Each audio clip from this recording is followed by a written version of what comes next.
Firstly, I just want to say thank you for all your support. The channel is rapidly approaching 30,000 subscribers, which is amazing. Also, just a reminder, I'll be releasing one video a week in July. I'll be making more content in the background, but I just need a month of a slower pace.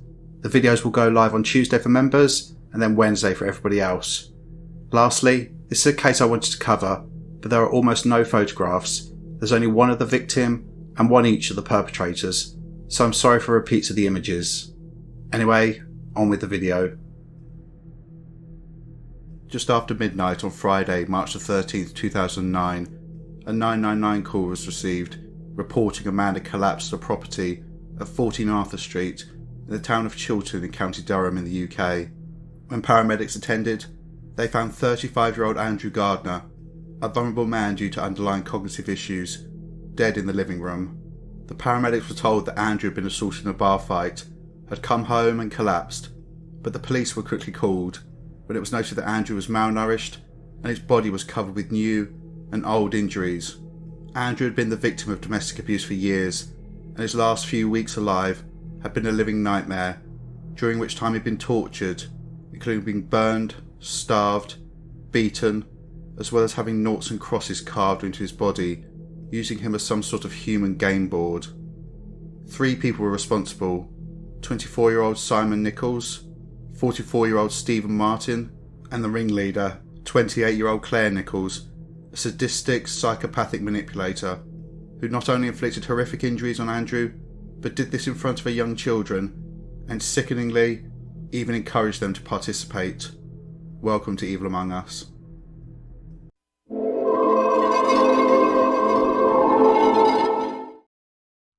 Andrew Gardner was born in around 1974 in the town of Gateshead in Tyne and Wear in northeast England to Ken and Jean Gardner.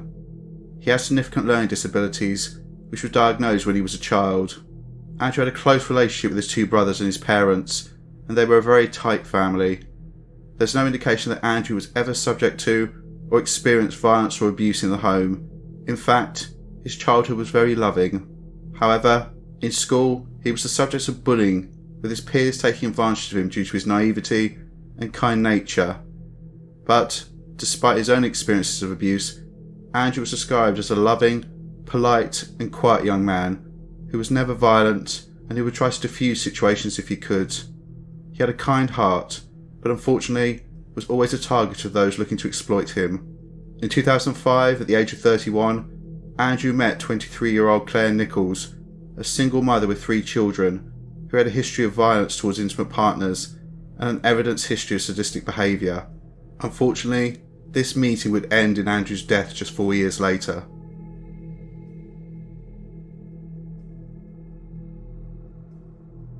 Clare Nicholls was born in around 1982 and was raised in Portsmouth in Hampshire. Given that 2 of the perpetrators in this case have the same surname, I'll refer to her by her first name moving forward.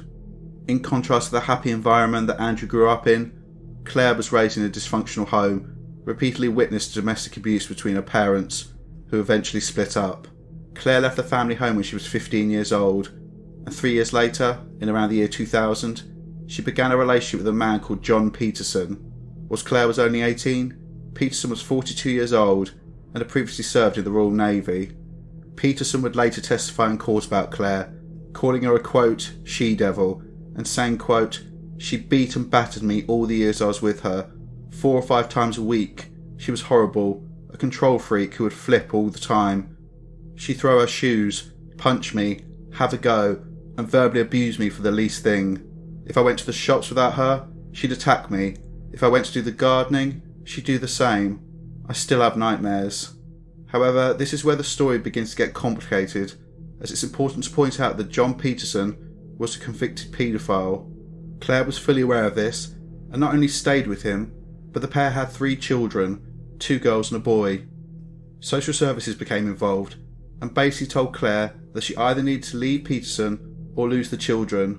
Rather than safeguarding her own children and doing what social services stated, she fled north, moving away to Newcastle, but taking Peterson with her. The pair finally separated in 2003, and Peterson only saw Clare after this when she broke into his property with her new partner, Stephen Martin. Again, the story gets a bit complicated, when it's pointed out that Martin had been the long-term partner of Clare's mother for around 7 years before they got together, so he basically moved from mother to daughter. The relationship between Clare and Steve Martin was on and off for around 6 years, with the pair regularly having sex, even if both were in relationships. Later, at court, Martin was found to have an IQ of 59, putting him in the lowest 1% of the population in terms of intelligence. It does appear that he was physically abused by Clare, but his main role was to cater to her every command. If Clare needed something, she would snap her fingers and he would come running. In 2005, during an apparent break in her relationship with Martin, Clare Nicholls met Andrew Gardner. Apparently this occurred when he was signing up for a learning disability course at the job centre. I want to break here to point out a few things. 3 things specifically. Firstly, it's clear that Clare was a violent, controlling monster in relationships, likely replicating the behaviour she herself had seen as a child. Secondly, is her complete disregard for the welfare of anyone but herself. She allowed her children to be around a sex offender, knowing full well about John Peterson's history. I don't know what previous offences Peterson committed, but in October 2021, he was jailed for 10 years for a historic sex offence where he raped a 5-year-old girl. So he was a dangerous predator who posed a risk to female children, yet Clare had children with him and allowed them, including 2 girls, to be around him, and instead of taking the advice of social services, ran off, taking her children and the paedophile with her. Clearly no one else mattered but Clare. She did not care what her children were exposed to and was willing to place them at risk. Which brings me on to the third point, the reason why she did this. I think that she stayed with Peterson because he was someone she felt she could easily control. He was a paedophile, likely vilified by everyone who knew him, and likely alone, someone she believed, if he reported anything, would not be believed, or potentially others would think he deserved it. She had leverage over him. If he displeased her, she could very easily disclose his offending to anyone she wanted, making his life hell. This fits within a pattern of targeting and beginning relationships with men who were vulnerable or had some other issue which she believed she could exploit. With Steve Martin, he had an extremely low IQ and was basically her lapdog.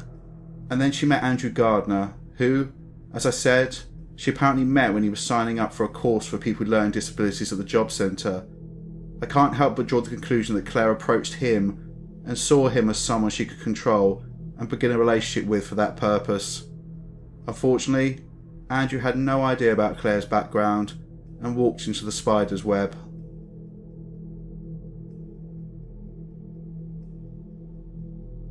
Soon after the relationship began, Andrew and Clare moved in together, and he became a surrogate father for her 3 children. Also living in the property was Clare's younger brother Simon, who was aged around 19 or 20 years old when the relationship began in 2005. Simon was again a man of low intelligence, just the sort of person that Clare felt she could dominate, and therefore was useful to her. Within the family home, Clare was a monster, fully in charge, and she would exert control any way she wanted and punish any dissent swiftly and forcefully. With her brother Simon, she would beat him if he didn't do household tasks to her satisfaction. However, the main abuse was reserved for Andrew. He was frequently beaten, and this carried on when Clare became pregnant with his child in around 2007. Andrew would be punched repeatedly if he tried to get anything to eat, with him needing to ask permission to eat the food in his own home. He was often starving, as Clare would sometimes forbid him from eating any meals for days, and he had to resort to taking food when she wasn't looking. She would then accuse him of, quote, stealing. Again, this is the food in his own home, and then he would be beaten. Clare went as far as ripping the pockets out of Andrew's trousers, so he could not conceal food from her. The last time that Ken and Jean Gardner, Andrew's parents, physically saw their son was in 2006, when he turned up at their door, looking malnourished and distressed. He was no longer the happy man they remembered. He'd been beaten down, and his spirit was broken. Despite trying to contact him over the years, they had no luck, and this was all due to Clare. She forbid Andrew from contacting his parents. In around 2008, Clare gave birth to a daughter, Andrew's first child, her 4th, and he was forbidden from taking this child to see his parents. In fact, it was not until after his death that Ken or Jean even knew they were grandparents. In July 2008, Clare, her brother Simon, Andrew, and the 4 children moved into 14 Arthur Street in the town of Chilton. It's here that Andrew would suffer a horrifying death less than a year later.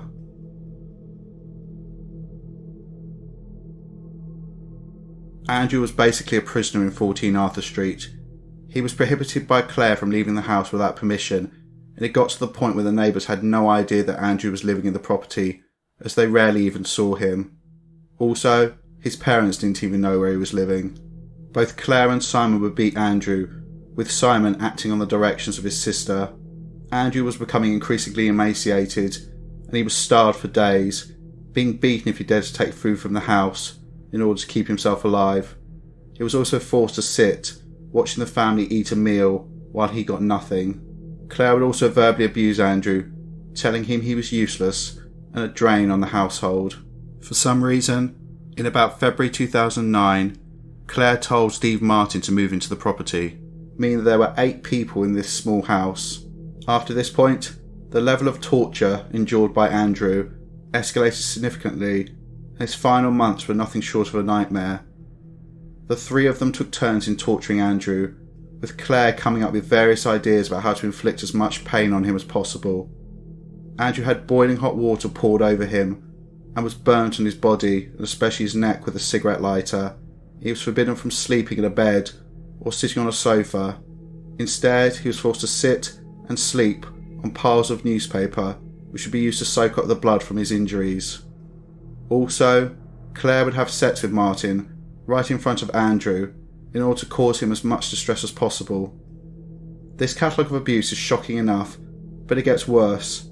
It needs to be pointed out that the 4 children in the property were witness to all of this, and, in an absolute sign of complete depravity, Clare directed her children, including the daughter she had with Andrew, to participate. These children were only 5, 7 and 9 years old. In court, Clare's 7-year-old son would state, quote, "My mum got him and stamped on him. She does that because he is stealing food. He thieved a chocolate bar once. We hit him as well. I scratched him with keys and also hit him with my fists. We wrote swear words on his back. We do that in pen and nail varnish." All 4 children were encouraged to abuse Andrew, and this included cutting him with a knife. After his death, Andrew was found to have noughts and crosses carved into his body, which the children had done under the direction of their mother. Andrew was also whipped with wet tea towels, and his injuries later showed that he had been cut with knives, including receiving a cut to his leg so deep that it exposed his tendons. Andrew was beaten mercilessly by all 3 adults in the home.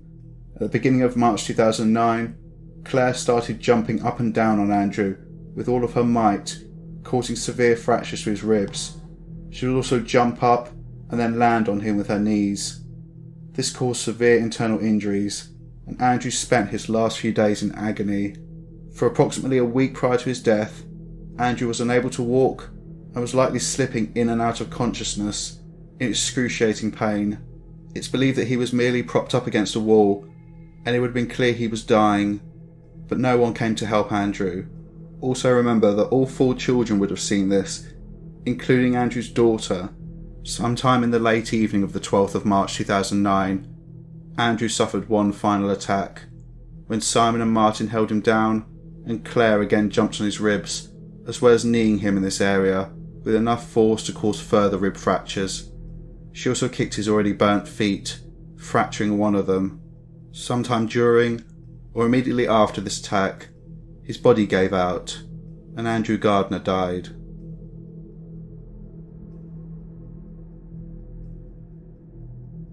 Paramedics who attended the scene on the 13th of March 2009 did not believe a word of what was said to them. Andrew clearly suffered injuries over weeks and had not died due to some fight. The police reached the same conclusion, and Clare Nicholls, her brother Simon, and Steve Martin were all arrested on suspicion of murder. The autopsy of Andrew Gardner took 7 hours due to the sheer number of injuries that needed to be documented. Andrew's body was found to have over 150 separate injuries, including numerous fractures, with 21 of these being to his ribs from where he had been stamped on. There was also bleeding on the brain from repeated head injuries. There were also injuries from where Andrew had been slashed with knives, whipped, and burned both with hot water and cigarette lighters. He also had bruises and scars all over his body, as well as blood poisoning. Despite being 35 years old at the time of his death and 5'9", Andrew weighed just 120 pounds, or around 9 stone at the time of his passing. This was due to him having been starved for months. Andrew's injuries were so horrific that they were determined to have been akin to someone who had suffered a traumatic fall from a height or a serious car crash. Andrew's death was determined to have been primarily due to crushing chest injuries, which caused significant trauma to his organs, including his lungs and heart, as well as internal bleeding. Andrew essentially suffocated and bled to death, and his final days would have been characterised by excruciating pain. All 3 suspects were interviewed, and both Simon Nichols and Steve Martin broke quickly, trying to save their own skins by pointing the finger at Clare.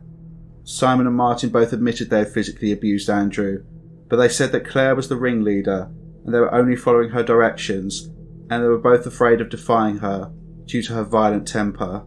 Clare simply denied everything, claiming that in the hours prior to the 999 call being made, Andrew had been out and apparently been mugged. He then staggered home and collapsed. 30 minutes later, an ambulance was called according to her. However, it was clear that Andrew had been dead for hours by the time help was called. The evidence against the 3 was overwhelming, and they were all charged with the murder of Andrew and remanded into prison to await their day in court.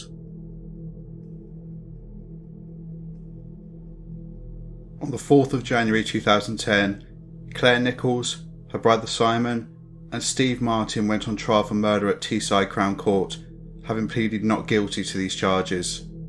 Simon and Martin essentially continued to dig themselves nice big holes, admitting to acts of violence against Andrew, but pointed to Clare as the main instigator, and that they only did these things because they were afraid of her.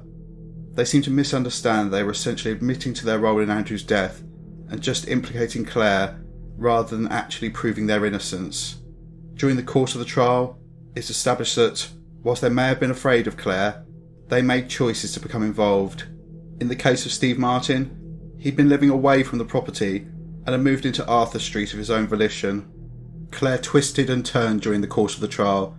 She was initially determined to throw her brother and Martin under the bus, then reverse back over them. She continued to try and exert control over them, including shouting out that they were liars when they were giving evidence implicating her. Realising the writing was on the wall, Clare tried to claim that she had assaulted Andrew, but that his death was accidental, and therefore she was guilty only of manslaughter. This was rejected by the court. When she took the stand, Clare was ripped apart, making statements which were obviously bullshit and made no sense. On the stand, the prosecutor stated, quote, "Miss Nichols, you caused him that excruciating pain because you jumped on him with your knee, a technique you used." She responded by saying, quote, "I admit to jumping on him once. The rest of his broken ribs would have been caused by my brother Simon. I did not realise that my knee going into his ribs was going to cause him so much pain. So she kneed him in the ribs with enough force to break them, but didn't realise this would cause him pain. Absolute bollocks." On the stand, Clare showed herself to be a psychopath, a woman without remorse. Her crocodile tears were a facade, trying to gain sympathy from the jury and avoid taking any responsibility for the torture and murder of an innocent and vulnerable man. The jury saw through her lies, and all 3 were convicted of murder. On the 22nd of January 2010, Clare and Simon Nichols stood to be sentenced before Judge Peter Fox. His sentencing remarks noted that the death of Andrew Gardner was an act of sadism. He stated that Clare was a controlling, manipulative, callous and calculating woman who has a, quote, deeply entrenched personality disorder. He said that she had set a, quote, dreadful example for her children by exposing them to such serious acts of violence and encouraging them to assist in torturing Andrew. With regards to Simon, Judge Fox said that he had acted, quote, knowing full well what your sister was doing to this man. You repeatedly were the enforcer, stepping in cruelly when he sought to resist or avoid her attacks. Judge Fox reinforced the findings of the pathologist that Andrew Gardner died in agony due to the extensive injuries he had suffered from weeks of torture. He concluded by stating, quote, "In the weeks prior to his demise on Friday, March the 13th last year, he was cruelly tortured and subjected to an appalling catalogue of attacks which not only caused him acute pain in so many ways at your hands, but also dreadful humiliation. In your sometimes different, but sometimes joint ways, you each contributed not only to the breaking of his body, but also his spirit. In his final days, that he must have spent prone or leaning against a wall, he was deprived of all human dignity. He then sentenced them. For the murder of Andrew Gardner, Clare Nicholls was sentenced to life imprisonment with a minimum tariff of 32 years before she can apply for parole. Simon Nichols was sentenced to life imprisonment with a minimum tariff of 25 years. Stephen Martin's sentence was delayed for various reports to be written, and on the 13th of February 2010, he too was sentenced to life imprisonment with a minimum tariff of 20 years before he could apply for parole. All three subsequently appealed the length of their sentences, but all were rejected.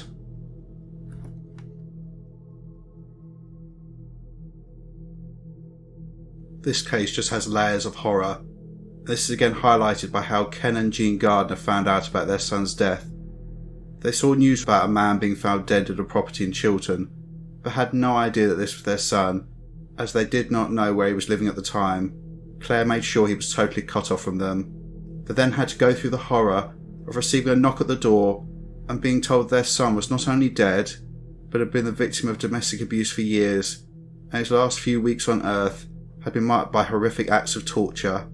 A victim impact statement read out in court written by Jean stated, quote, "To be told that Andrew was dead was horrible. I knew there was something wrong straight away. He was someone who would simply walk away from trouble. To listen to the details of how he died and the suffering he went through was beyond belief. The thoughts of what went on at the hands and direction of that evil woman has left me with nightmares that will probably never go away. Andrew was a pleasant, caring, loving lad who kept out of trouble and was never violent to anyone. It's hurt being here. It's hurt watching her give evidence, so much so I had to go out of the courtroom. I knew she was lying. It's unspeakable what she and the others did. You don't do that to another human being. They've turned our families' lives upside down and left us empty shells. I called them evil to their faces in court, but it hurt even more to see their smug reaction. No matter how long they're behind bars, the hurt they cause will never go away. It will be with me and my family forever." To highlight the man that Andrew was, in contrast to the monsters who robbed him of his life, it's assumed the reason why Andrew stayed in the property was for one reason, and for one reason only: the daughter he had with Claire. He was described as a, quote, "doting father to his daughter. He loved her and wanted to be with her, and was not a man to abandon his responsibilities."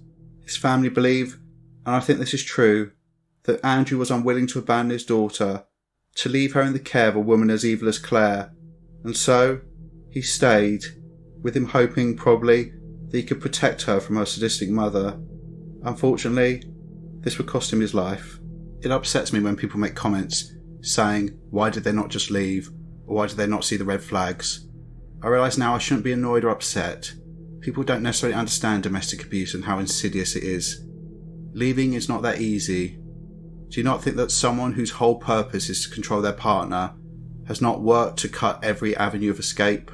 When people say, why did she not leave him, or why did he not leave her, this suggests this person is the one making choices in the relationship, and this is missing the whole point.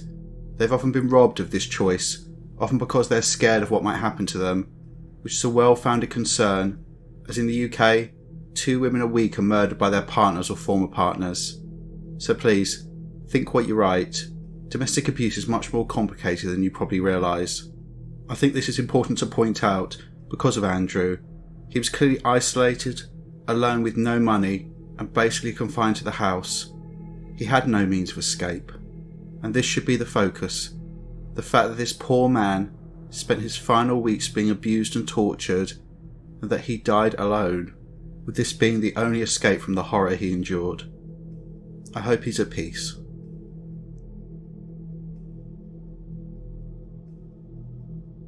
While 3 people were convicted of Andrew's murder, it's clear that Clare Nicholls was the ringleader, so my focus will be on her. This woman is truly evil, a psychopathic sadist who clearly has no remorse or empathy or interest in anyone but herself. It's clear she's a woman who saw people in her life as a means to an end, things to be manipulated, used and abused. I don't have enough information about Clare's past to identify when or how she became this type of monster, but like other people I've covered, like Catherine Knight, I think she despised men, saw them as beneath her, and therefore she was able to justify treating them in any way she wanted. She was also an utter coward, targeting the most vulnerable men she could find to do her bidding and to control, knowing that these individuals likely had significant difficulties in understanding the danger they were in and potentially did not have the ability to reach out for help or formulate a plan to escape. I have a particular disdain of people who target the vulnerable, for reasons that I'll probably get into at some point in the future. But basically, adults who I've met with learning disabilities have often been some of the purest, least pretentious people I've ever met. They're some of the most caring and kindest people. They see the world in such a different way, a way I would like to see it. It's a place of happiness and hope. So when these people are targeted, I feel truly sickened, as they often have no defence against the predators of this world, and their pure spirit and their personality, which more people should have, is destroyed. Andrew Gardner was someone like this. Everything I've read about him says that he was a lovely man, someone who was honest, caring, trustworthy, and devoted to those he loved. He loved his daughter, and stayed and suffered the abuse, likely so that he could be near her and try to protect her. He wanted to bring happiness into the world, and he was targeted, abused, and murdered by a woman so weak that she needed to manipulate and control vulnerable men in her life in order to feel a sense of control. The part of this case which really gets to me, and which I think shows the utter depravity of Clare Nicholls, is the issue of her children. As I already said earlier, she allowed them to be around a convicted paedophile, showing no regard for the potential harm this person could have caused them. But, worse still, she exposed them to horrific acts of violence towards Andrew, and even got them to be involved in his behaviour. None of these children were over the age of 10 years old, but her poisonous parenting meant that she made them believe that torturing someone was okay. However, I don't think she thought about this too much. She didn't give a shit about the lifelong trauma these children would have to deal with. Her only focus was on getting others to do her bidding. Also, Clare would have known as part of the trial prep that her 7-year-old son was going to be forced to testify, not only having to relive the horror that he'd seen in his home, but also having to admit that he had been involved in the abuse of Andrew. This would have no doubt re-traumatised his child, but Clare did not care. She was willing to throw anyone under the bus to save her own skin.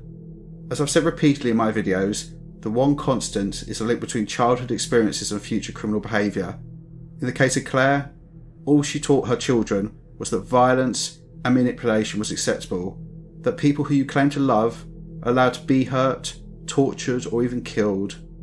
I know it will never happen, but I really believe there should be some accountability for parents if their children go on to do horrific things and there is a link to what they're exposed to in the family home. Basically, if one of Clare's children becomes a domestic abuse perpetrator, etc., then I think she should be held accountable as well. I have no information about where her children ended up, but I pray they were taken away from the family altogether and placed with loving people who could try and undo some of the damage their demon of a mother caused. Not that Clare would ever admit any fault. She's a pathetic creature who, in my opinion, and this may be a little strong, should never have been a mother, and who should spend the rest of her life behind bars for the horrific torture and murder of Andrew. I'm not sure someone who does something like this, and whose personality is so clearly sadistic and psychopathic, can ever truly be considered to not be a risk to society. However, the question of whether she will be released or not is not something that will be addressed until approximately 2042, when she's able to apply for parole, when she's around the age of 60 years old. So, what's your thoughts on this case? Had you heard about the torture and murder of Andrew Gardner before?